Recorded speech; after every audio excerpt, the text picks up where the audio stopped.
Hey everybody, Happy New Year and welcome back to the Frugal. Hey everybody, welcome back to the Frugal Filmmaker Q&A 2016 edition. This is the show where you ask me a filmmaking question and I try to answer it. Remember, if you'd like your question read on the show, to send me an email at thefrugalfilmmaker@gmail.com. That's your best chance you have of getting your question read on the show, or you can leave a comment below or send me a message on Twitter at Frugal Filmmaker. My video last week was all about creating a remote-controlled light that you could place around your house in any outlet, or multiple outlets if you want, and turn on and turn off remotely so you can tell people, hey, be quiet, I'm making a video. So if you're interested in that kind of a thing and you're making videos in your house and live with other people, you might want to check that out. Even though this is the first Q&A show of 2016, I'm not doing a trivia question this time out because just recently I had one of my external hard drives fail. I don't know if you remember that video I made about the split video archive. Well, one of my backups failed. That Seagate external that people warned me about in the comments went belly up, and so I need to replace it. So I'll guess where all my money's going into replacing that drive. So unfortunately, I don't have a Q&A question, and I'm still working out the details on what prize I should offer this year. So if you have any ideas, please leave a comment below. Just remember to be frugal. When I made my last Q&A video a couple weeks ago, I got a lot of comments from people asking me about the bit at the end. You know, the one where I stood up and hit my head on the roof. They asked me, are you really that tall? Is the roof really that low? What's going on here?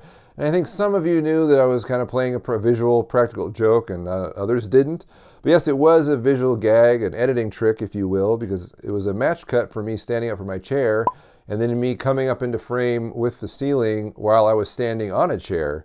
So I wasn't really that tall. I was actually about 3 extra feet in the air to bonk my head on the roof like that. This is one of those things where you can really kind of play with your audience's perception, because if you notice in the right-hand side of the frame was the top of the window that I'm always sitting next to right here. And if you notice here, the reflector normally takes up almost the whole window except for the very top. The reflector is cut off by the top of the frame.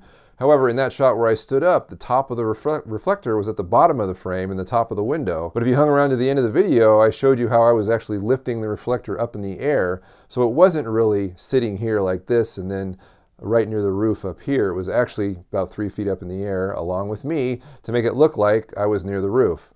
Just one of those little editing tricks you can kind of pull that it's kind of fun, and it sort of plays with the visual perceptions. Okay, on to YouTube comments, and this one comes from TronGod2000, who says, is there also a vertical rule that goes along with the 180-degree rule? As far as I know, there's no vertical version of the 180-degree rule. The 180-degree rule dictates that there is an imaginary line between two people talking, and that you need to keep your camera or cameras on one side of that line so that when you cut to close-ups, it actually looks like they are talking to each other. The close-ups have them, one person looking left to right and the other person looking right to left.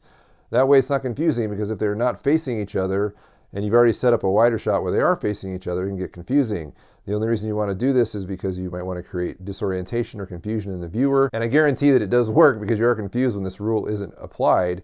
And a lot of times, especially in amateur filmmaking, it's a mistake. But I don't know of any vertical version of this rule. If somebody is high or low, you still apply that rule. I mean, the line might be kind of going up in the air to the two different people, but you still want to keep your camera on one side of that line. Even if the person's on the ground and another person's in a balcony, you're still going to keep your camera on one side of the line.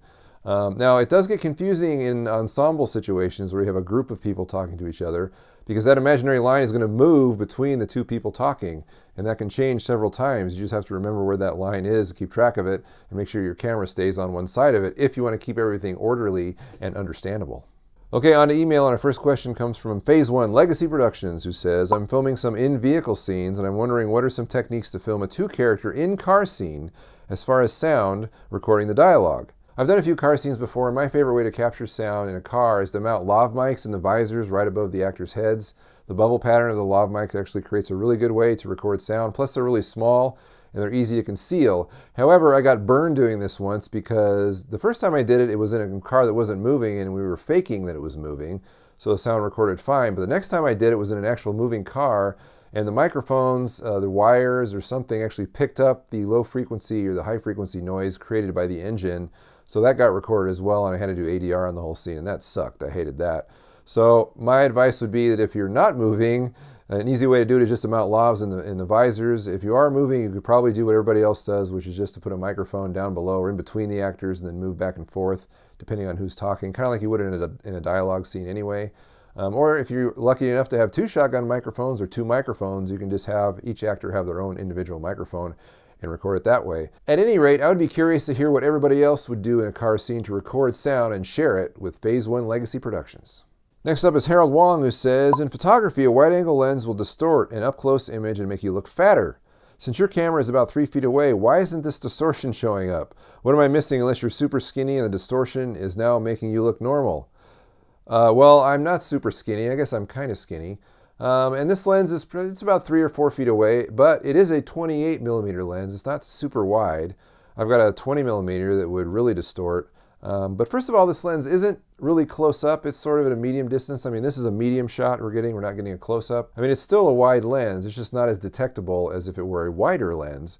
I mean, if I hold my hand up like this, my hand looks huge because it's a wide angle lens, and anything in the foreground is going to look a lot bigger than anything in the background. So the distortion is still there. I think that 28 millimeter might be kind of the sweet spot as far as wide angle lenses go, is not showing too much distortion, but also giving you a nice wider angle of view. Up next is Alex Holland, who says, a lot of movies I've seen lean heavy on CGI for buildings, backgrounds, and scenery. Is there a frugal way to do this? Just wondering if you might have come across anything that could mimic realistic environments. Well, I'm definitely not a special effects person. I've tried to do a little bit of effects in my short films, and it's proven difficult. In fact, if you notice, a lot of the effect shots that I have are typically static shots because they're the easiest ones to process and post. You don't have to do any motion tracking. Sometimes you have to do some rotoscoping or masking or whatever. But that's the way I prefer to do things, just because it's easier, although it's not as dynamic definitely as moving shots or effects in moving shots. A lot of these environments that you see are not all CGI. In fact, there's a lot of elements in the frame that are real, kind of like what they used to do with matte paintings, where they would use a matte painting for part of the scene or part of the shot, and the rest of it was real. So the actors had something to interact with, or bits of scenery or whatever. And that seems to be the case in a lot of movies, where there'll be props or parts of a scene or parts of a shot, parts of a room, parts of a street, and then they'll build the rest in post. And I think that's one way you can actually make your shot have depth or make it look better, is by actually having real things there so that the actors are actually interacting with things, and it looks like they are really interacting with things because they are, and it's not just a fake environment. And don't rule out using an actual location. You might actually be able to find some fantastic location that you've written that you didn't think you could get if you just go out and look for one. Now granted, I'm not talking about, outer space or medieval Rome or whatever. But if you need something set in like a big warehouse or in a mansion, you might actually be able to go up to these people that own these places and ask them if you can shoot there. That's not impossible, and if you can secure something like that for hopefully little to no money if you play the student filmmaker card, that would be a lot easier to pull off than trying to do the whole thing in post, and it'll look better, and your actors will love you. And speaking of actors, we have a final question from Emery Sly, who says, if you're doing a for-fun production with no intent of commercial usage, would you advise using talent release forms for the actors anyway? You should always have actors sign talent release forms for a couple of reasons. The first one is you never know where this for-fun project is going to go, and if it does go somewhere, you are going to upload it or do something else with it. You've already got it taken care of. The releases are already signed, and that's not an issue. The second reason to do this is that it's just a really good habit to get into. So when you do move on to bigger and better projects and you're still in charge of this kind of stuff, you will have them automatically sign it before you shoot anything, and it's just a done deal and it's over, and you don't have to go back to them a month later and have them sign their talent releases. It's already done. Just a great habit to get into, whether you're a small project or a big project. I highly recommend doing it. And I'll leave some sample forms in the description below so you can hand them to your actors and have them happily sign. All right, that's all the questions we have this week. I'd like to thank everyone for writing in. Really good questions as always. And if you'd like your question asked on this show, please send me an email to thefrugalfilmmaker@gmail.com. That's your best chance you have of getting it read on the show.